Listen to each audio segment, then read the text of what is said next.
Hey, what's up everybody? Bdf 44 coming at you with another video. Alright, I got my rice, now I'm about to walk back. Hopefully it stays warm. I gave the man all the change. I just felt like tipping today. I know the money, I don't really, I probably should take all my change, but today I just felt like being a little more generous, so I just paid 20 for it. It was only like 16 something. But yeah, man, I think at the end of the day, man, what I've learned in this life, as I was telling you guys, man, is we just need to turn the tide on the cultures that pass forward things that are no good for our kids. That's exactly what I was saying in my last video. It ain't but like literally a minute after I finished my last video. So I'm still in that mindset. But I just think that we failed. I think our ancestors, although there were many who did the right thing, a good majority of the people who've lived before myself kind of just, in whatever way they did, continued the path forward that made it fine for things that we're seeing today to even be possible. They weren't shunning atrocities well enough as a unit. Generations didn't shun atrocities well enough.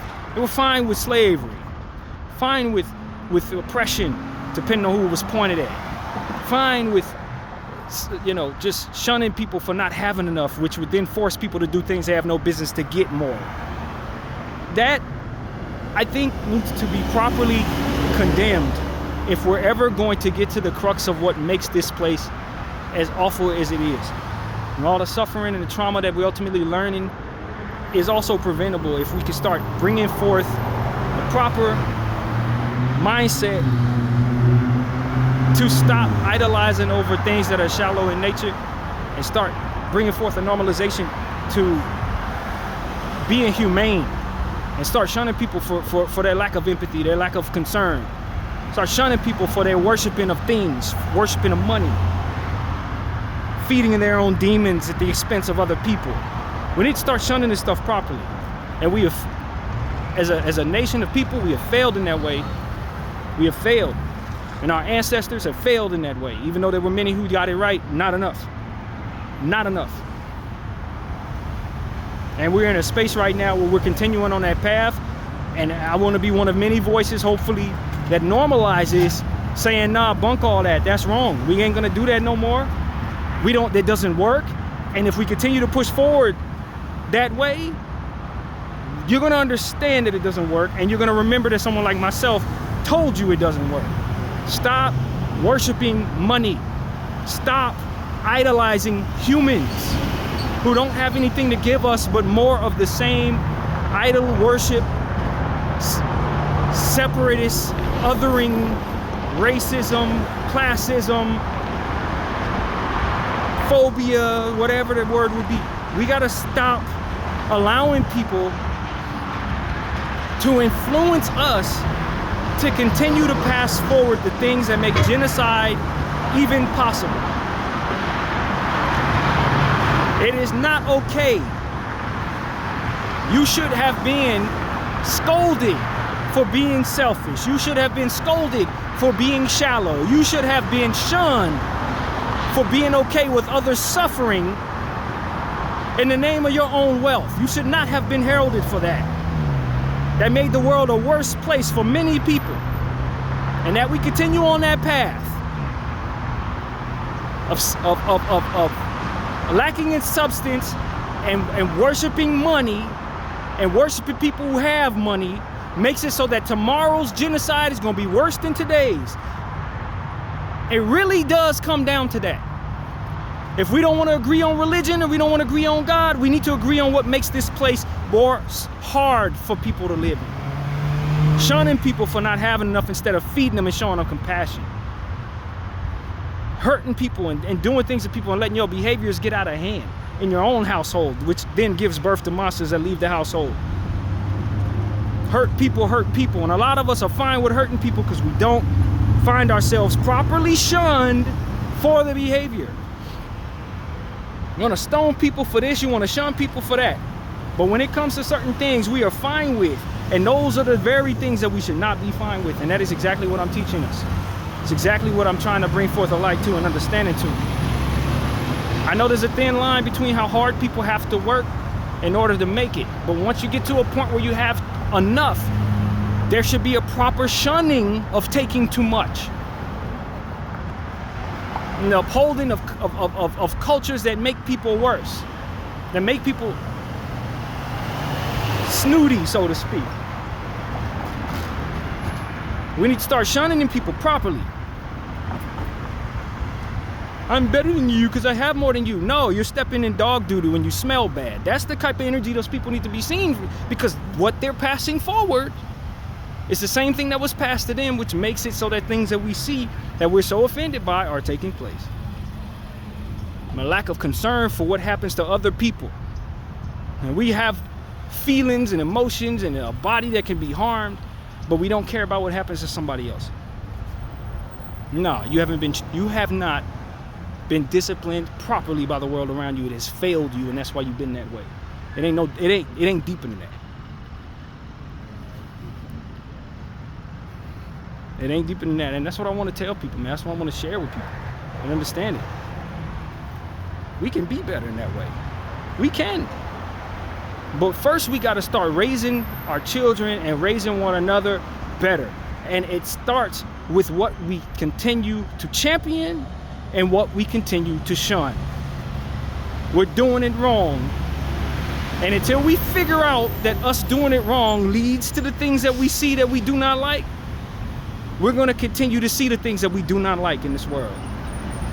And until it hits your doorstep, in whatever way it may, until it hits home with you, where you truly find yourself passionate about it. I hope I will have planted the seed so that when it does, you'll know what to do. Because a lot of us ain't going to understand this until it hits our doorstep. But it ain't cool to be shallow no more. It ain't cool to worship money no more. It ain't cool to just think you better than somebody else because you have more than them. It ain't cool to sit there and laugh at somebody else's suffering in poverty. This gives birth to the cultures that give birth to genocide.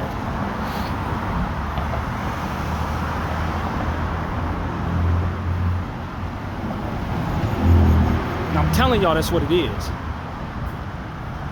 Hopefully we believe me. You know, at the end of the day, man, I'm fortunate enough to have food in my hand. And I have people who cared about me that made it possible for me to have the things that I enjoy. If somebody happened to become successful, it doesn't mean that they're automatically to be shunned. That's not doing it correctly. But if they're selfish, and if they worship what it is that made them successful, and they're willing to hold on to that success to the detriment of everyone else or anyone else or however that goes, that's when you start looking at them and saying, okay, you can be better. What you're doing doesn't work for the rest of us. What you're doing hurts people. You gotta stop. That's really what it comes down to. And until we get to a point where we're willing to do that as a nation, as a people, more genocides to come, more cultures that hurt people to come, more deterioration of what morals actually are to come.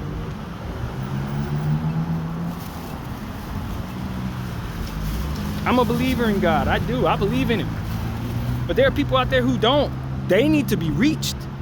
Not with religion or something that's greater than themselves, but something that allows them to look in the mirror and say, yo, whether there's a God or not, I need to do better because we're passing forward something that makes the world worse. We can't keep doing this.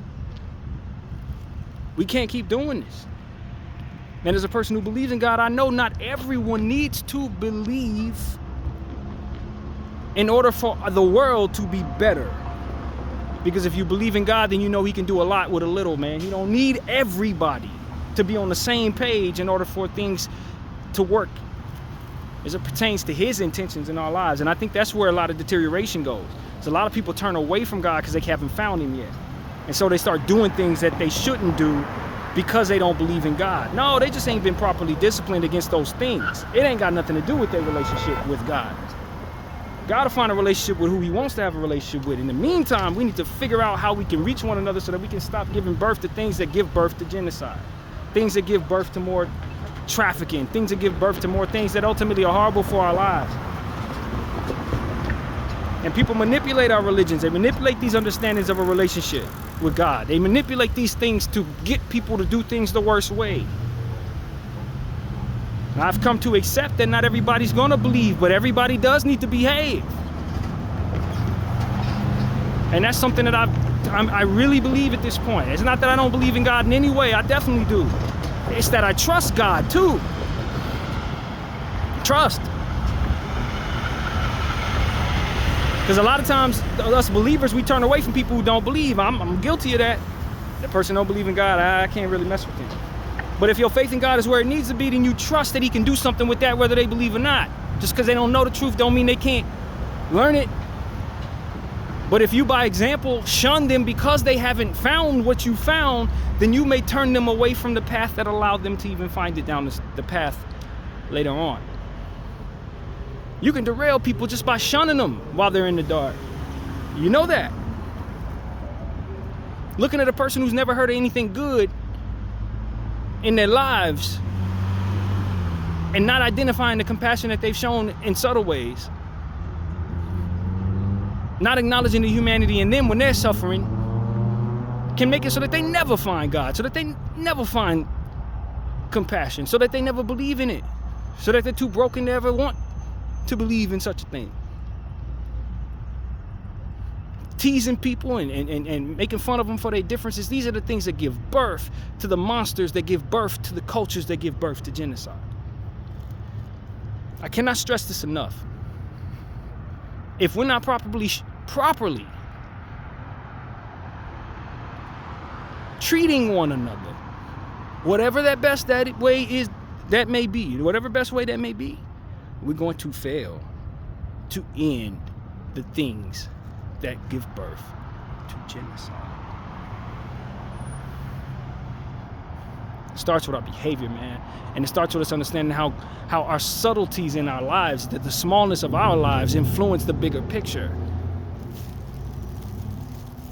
My belief that my words can do good things even though I have 500 people that follow me.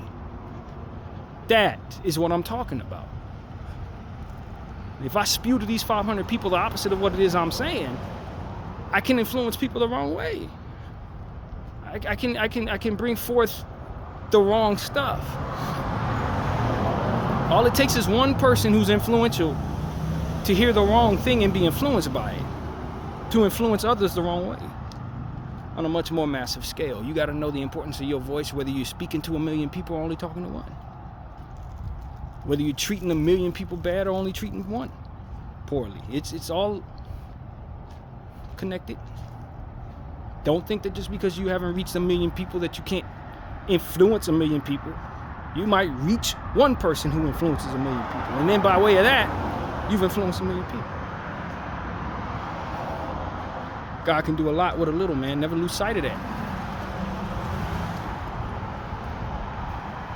I know God exists. I'm not searching for him anymore. I've been doing that for years. I found him. And this is what he put in my heart. Some people haven't found him yet.